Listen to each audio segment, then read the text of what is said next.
Welcome to America's Heroes Group. Welcome back to America's Heroes Group, this time out with our roundtable community outreach with Minority Veterans of America, the MVA. Today is Saturday, September 30th, 2023. September is National Suicide Prevention and Hispanic Heritage Month. Our host is Kelley. I'm Sean Claiborne, the co-host. Our executive producer is Glenda Smith. Our digital media producer is Ivan Ortega of Scouts Arnold Productions. And we have our panelists with us, that's Lindsay Church. So U.S. Navy veteran and executive director and co-founder of Minority Veterans of America, a nonpartisan, nonprofit organization dedicated to creating equity and a just world for minority veteran community of color, women, LGBTQ, and non-religious minorities. And we're going to talk about certain things happening today and something very serious. How are you doing today? I'm well. How are you? Very, very good. Wanted to reframe the question, some of the talking points you had, and because reported in the news, the Pentagon is reviewing some 14,000 cases of veterans who were dishonorably discharged or who were less than honorably discharged. I wanted to turn it over to you and to explain to us who these people are and why were they discharged this way. Yeah, thank you for the question, and thank you so much for having me. The latest news out of the Pentagon was an anniversary of the repeal of the policy Don't Ask, Don't Tell, September 20th. Under the policy of Don't Ask, Don't Tell, for anybody not familiar, from like 1991 to 2012, there was a policy that was in place that was considered the great compromise of queer service members, which would allow service members who are LGBTQ to serve in the military, but were not allowed to disclose that they were LGBTQ. So during those years, the military wasn't exactly a kind place for LGBTQ folks. Many folks experienced a lot of marginalization and criminalization as a result of that policy.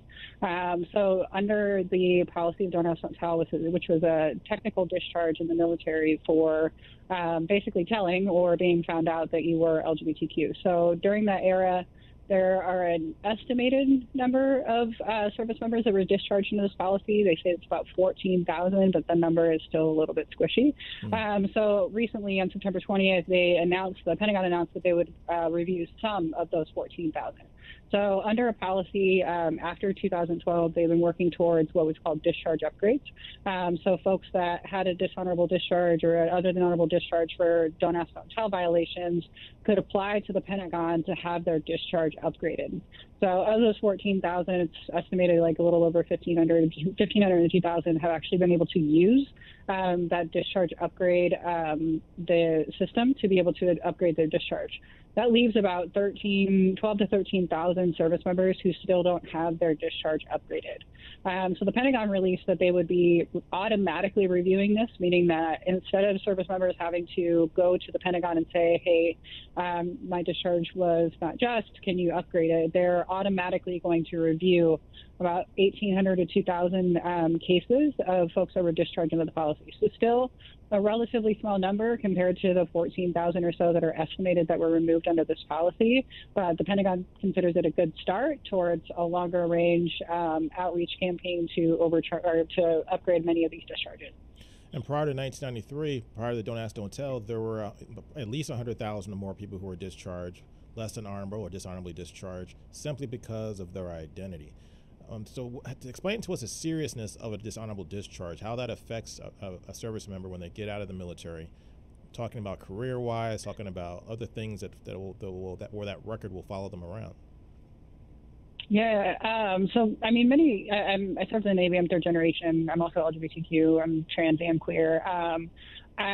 You join the military oftentimes, especially communities who are marginalized. So 1 in 5 transgender people will serve in the military. There's a higher prevalence of LGBTQ service members than cisgender and heterosexual service members. When we join the military, many of us do it to change our life circumstances. So things like, I know many folks joined after 9/11 because of the call to service, but also many of us joined because we could get an education.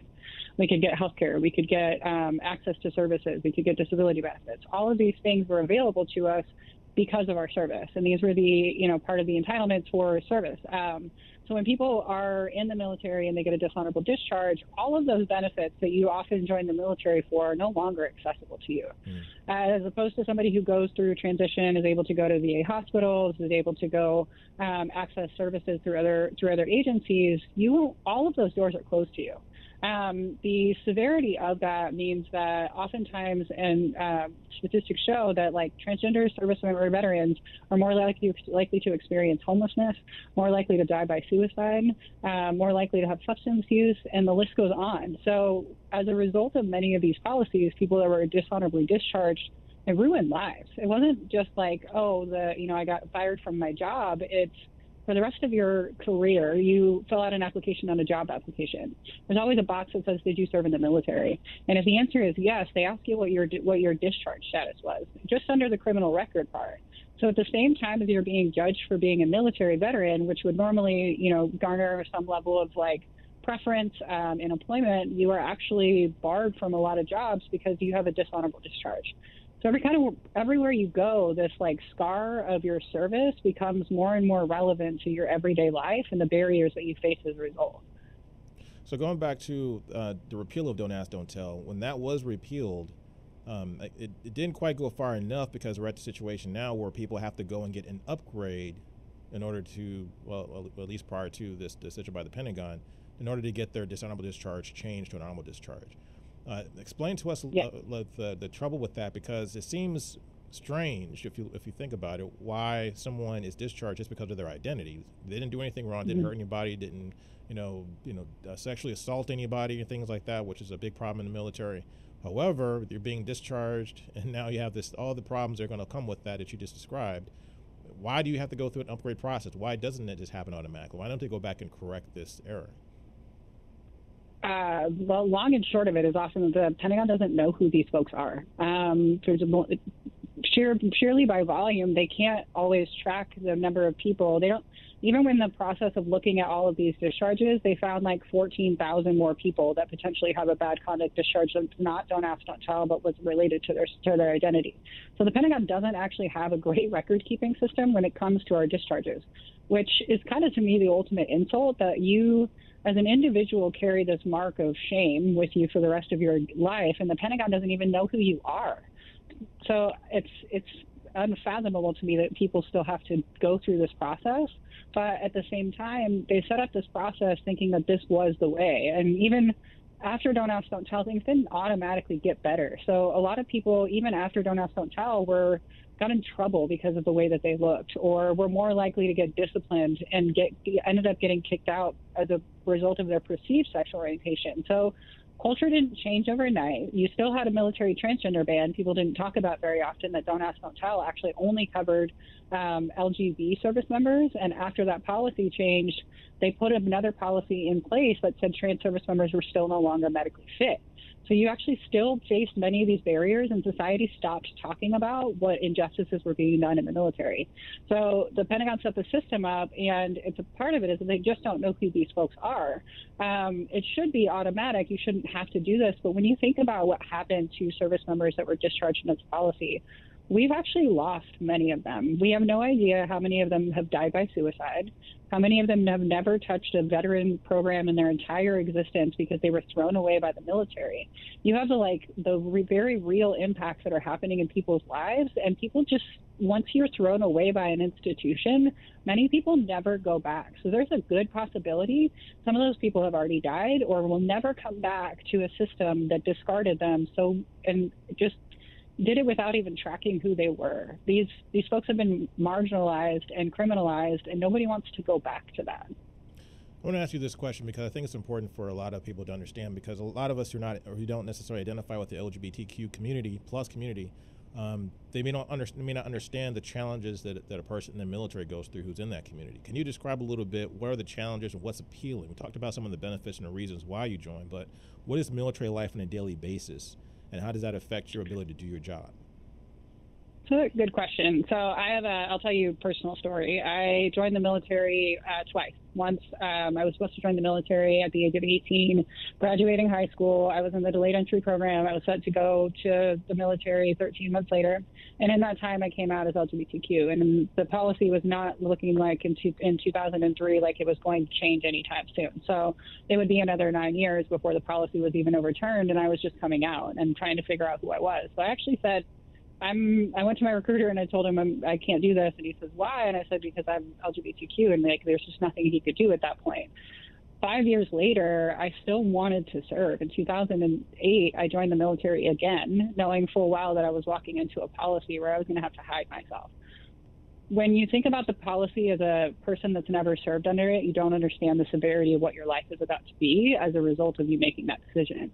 I spent 4 years, I was severely injured and in the hospital, and I spent 4 years trying to hide my girlfriend back home, the person I was trying to date, the people that would normally be there to support an individual going through military service. I couldn't do that. I couldn't have any of the normal life. And any time that I opened myself up to tell anybody who I was, I had to worry about whether or not I was going to be safe. And you talked about sexual assault, which I think is really important in this conversation because LGBTQ service members are more likely to be sexually assaulted. So the problem of military sexual trauma actually intersects with our community, and we're more likely to be brutalized. When I was in the military, I made the mistake of sleeping with somebody, and they told me that if I didn't keep dating them, that they would go tell my command that she and I were both gay. And I would ruin my life. And I didn't want any of that. And instead I had to do things that compromised my integrity just to stay safe and not get kicked out of the military. These things came up in our lives every single day. We always lived in fear of whether or not we were going to get in trouble next. I know I got in trouble for really stupid things. I got in trouble one time and ended up standing at the quarterdeck for 30 minutes because my hair was out of regulation in civilian clothes. And if you're military community, you know you can't be out of regulation in civilian clothes. But I somehow managed to get myself in trouble. There were many times that I was more likely to get in trouble than somebody next to me because of the way that I looked and because people didn't want me there. So you're challenging this major system that operates with so much impunity and has so much power over whether or not your life is going to change as a result of their bigotry. And I think you touched on something that's so important to really realize. Even for me, it crystallized something is that because I joined for the same reasons, to get benefits. I joined to get education benefits. I joined for the VA home loan. And imagine if you spend all this time in the military and that gets taken away from you for something that you really, in some ways really can't control. You're trying to just be yourself. It's not like you're trying to do something to harm anybody else. You're just simply being discharged for who you are or who you identify as. How frustrating is it when people don't seem to understand that, or they feel that maybe the introduction or the existence of LGBTQ in the military is somehow destroying or undermining the strength or the toughness of the military? Yeah, it's an interesting argument, and often comes from people who have never served a day in their life. The LGBTQ community is some of the most patriotic Americans that I know. When you think about how likely LGBTQ people are compared to their dominant culture counterparts, 1 in 5 trans people would serve this before the trans ban was overturned. So you're looking at a population that said, I think my country is more important than my healthcare needs. I think my country is more important than my romantic interests. So I think my country is more important than anything right now. So you have these folks that literally knew that the world was going to be built against them, but their country mattered more. And so when people think that we are a distraction, if you look at even just the data argument, I might be, self-invested here, and that's the way that people look at me, but the data says the same thing. That even after the policy of Don't Ask, Don't Tell was overturned, I think it was the defense secretary said it was the biggest non-event of their career. Literally nothing changed about the way that they did things. And it was a cultural clash for a while there. But at the end of the day, we've been there the whole time. LGBTQ people have not just newly joined the military. We've existed in the military since the military even existed. And so to think that we have somehow derailed the conversation or derailed our military is laughable, considering what you're watching right now, where people are actually trying to derail our military and our ability to keep a military because they're introducing bigoted policies that make it so that people can't even be themselves without severe ramifications to their own health. That's I think that's well said. So tell us about your organization, Minority Veterans of America. How did you start this organization, and what is your mission? Thanks for that question. MVA was founded in 2017 by myself and my co-founder. We were both students at the University of Washington. I'm a queer trans veteran. She's a Korean American woman veteran. And we both tried to work within the student veteran organization. I actually founded a department on campus. I was American Legion post commander. And everywhere we both turned, we were not welcome. We didn't feel supported. We were often marginalized or asked inappropriate questions when we places. Nobody wanted to really talk about the unique needs that people had at different identity, like intersections of veteran identity and our personal identity.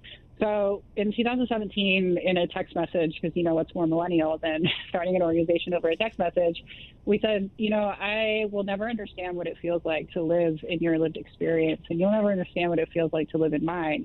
But we're both being harmed by the same systems here. We're both being harmed by the systems that don't want us, that we have to fight against. And if we can create organizations that are just for one minority group, we are going to be small. And they will continue to tell us that we don't matter because there's only, 1 point something million LGBTQ veterans. There's 2 million women, 5.5 million racial minorities, and 1.6 of religious minorities. When you break all of those communities down, you actually end up with a really small group. But when you pull everybody together and you say, all right, we're going to figure out what's most important collectively, and we're going to fight for that, and we're going to fight the institution that tells us that we don't belong, we actually started to see that we started to get somewhere. We started in 2017 in an era where we saw the first Women's March and the first assault on reproductive rights. You saw the Muslim ban, and then the trans ban happened. And many of us had lived through Don't Ask, Don't Tell already and knew what was to come for a future generation of service members. And so we started 12 days after the trans ban, came together as a co-founder group, and then we brought together a group of 5 who sat in my living room talking about what we wanted to fight, how we wanted to build an organization, and what we were going to do for our future. And those 5 grew to about 3,000 members around the country and world. We are an intersectional movement of minority veterans. We do programs, we do policy, do a lot of policy advocacy, fighting for the long-range equity, because we can serve right now, we can serve the needs of our community right now, but if we're not looking towards the future, then we're not going to be able to reach those folks in the future. So we do a little bit of both. We have a large program out in Washington State called People to People, which is an ecosystem of support for veterans, as well as case management for folks experiencing crisis. We have an emerging leaders program. We're actually welcoming out our cohort 3 of our emerging leaders program this week. And we have an annual summit, which is also this weekend. And we just have a lot of fun. We're a community of imperfect people trying to create a better future for the veteran community. And none of us are perfect, so we all have things we have to try to improve. But you're doing things to actually make the world a better place because of your work of inclusion. Tell us about this summit that's coming up. Yeah, I thank you for that, by the way. We are fighting as hard as we can to make this world as equitable as possible. We host an annual summit starting in 2020. This is our 4th annual summit. It's in Seattle, Washington. This is our first time we're doing it in person. We come together every year to talk about the issues that are most important to our community and bring together advocates, activists, policymakers, folks that have really amazing expertise to have a series of conversations over the weekend. There are no presentations. There are just conversations about what's happening in our community, what we need for our future, and how we can all come together and fight. So it's in Seattle, Washington. Very excited. If you are in Seattle, Washington, find us, Minority Vets. We have sponsored tickets if you need a ticket and you just want to come out. We have lots of ways to be there, but ultimately it's a really amazing opportunity for our community to gather and come together in a time when it's never been more important for us to figure that out. Now, I remember you. I see your picture on our screen. Now I remember your face from the Hill Day. We went to D.C. a few months ago. Was it 6 months ago or so? Yep. And we actually advocated for dental health for veterans. How did you get involved with that fight, and also how do you see the progress of that coming now? And also, one other thing too about that. What did you learn from the experience of traveling to D.C. and talking to people on Capitol Hill about issues that are important to veterans? So funny, I'll go to the first question first. How did I get involved in this? It's kind of a funny story. If you know Chaps from Barstool Sports, he runs a podcast called Zero Blog 30. A while back, I was on a hearing and Madison Cawthorn was cleaning a gun, and I took a picture of it, put it on the internet because who cleans a gun in a hearing on toxic exposure? And Chaps actually reached out, and their spouse works in the LGBTQ space. They have navigated a lot of inequities themselves, and we became good friends. So the person that runs the American Institute of Dental Public Health is a veteran spouse, and she's been working on equity in the dental public health space.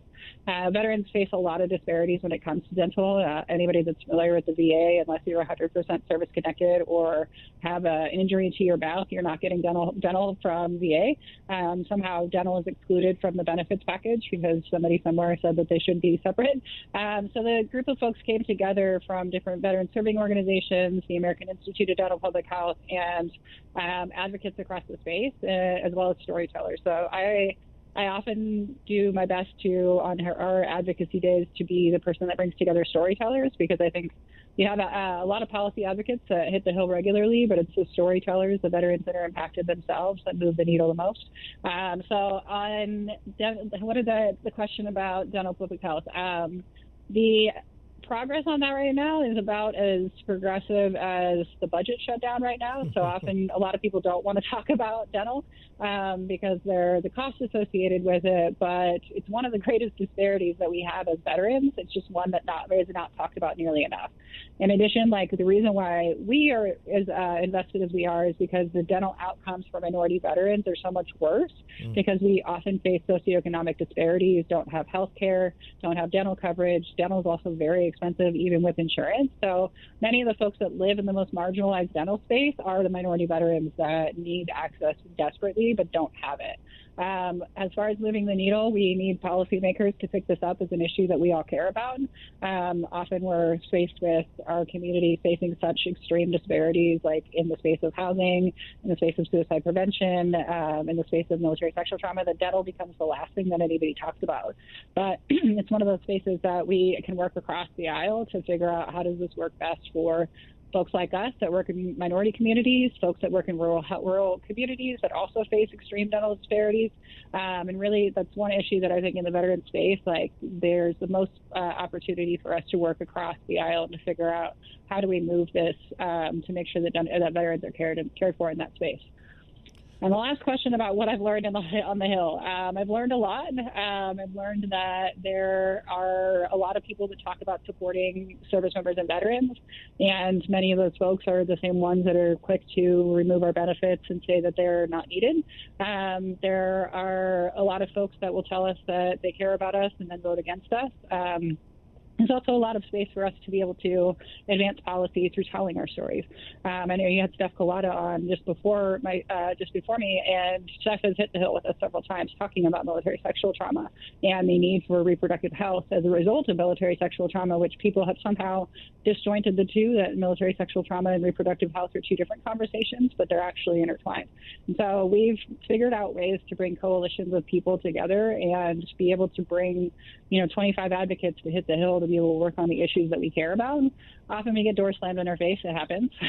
But more often than not, we have stories that need to be heard, and people recognize the importance of those stories when we go there. So if you are a veteran and you have the opportunity to hit the Hill, you have one of the strongest voices on the Hill, because not only do you have these deep needs, but you also have been fighting for those needs and for the needs to be addressed in your service. So on your mission for Minority Veterans of America, how have you been received and how successful have you been thus far? I'll tell you, in the beginning, it was rough. The space was not what it is today. And even today, there's a lot of things that are challenging about the veteran community. In 2017, when we started, people really thought we were just an adversarial movement, that we just wanted to yell and scream, and nobody really wanted to hear it. Over the years, though, they built a base, and that has been the most powerful thing about what our work is that our base building work in different cities and across the country has been what gave us a voice that is able to change things. If you look at the veteran landscape now, they're talking about issues that they would never have talked about before, except that veterans stood up and said, actually, I do need that. So a good example of that is last year, in the wake of the Roe v. Wade, the Dobbs decision, the VA had never provided any type of abortion counseling or services as a matter of policy, despite that they've had women veterans and spouses through the CHAMP VA program throughout history.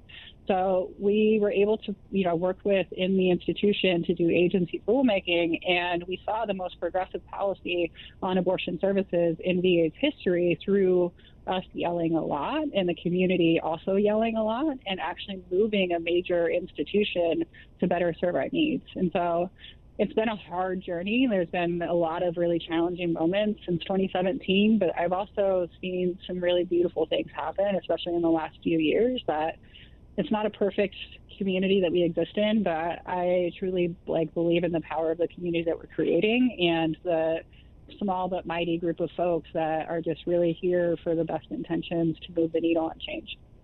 So my last question, what do you want our audience to know as the most important thing? What do you want them to take away as paramount of everything else? I think if nothing else, if nobody takes anything from here, it's to listen to people's stories. Something that I've learned over the years is that people often think that minority service members and veterans are trying to take advantage or get something from the institution. But really, if you really listen to our stories and listen to the community that's impacted by many of these policies, you'll understand why we're asking for the things that we are. When you think about what we started with, which is don't ask, don't tell discharge upgrades, most people would not really care or think that there's an issue that don't ask, don't tell is gone. Everybody's fine, right? Actually, there's a lot of pain and trauma that the community has endured but never been able to talk about because we had to hide our service. And so if nothing else comes of this, I just implore people to listen to the stories of the people that live in the margins, and you'll understand why we fight so hard for the things that we do, and that it's not woke policy. It's actually just us trying to access the benefits that we were supposed to be receiving and trying to fix the institution that refuses to see us. Lindsay Church, thank you for your time. U.S. Navy veteran, executive director, and co-founder of Minority Veterans of America, a nonpartisan nonprofit organization. Thank you for your time, and we'll have you see you back on our show. Thank you so much. This is America's Heroes Group. We'll be right back.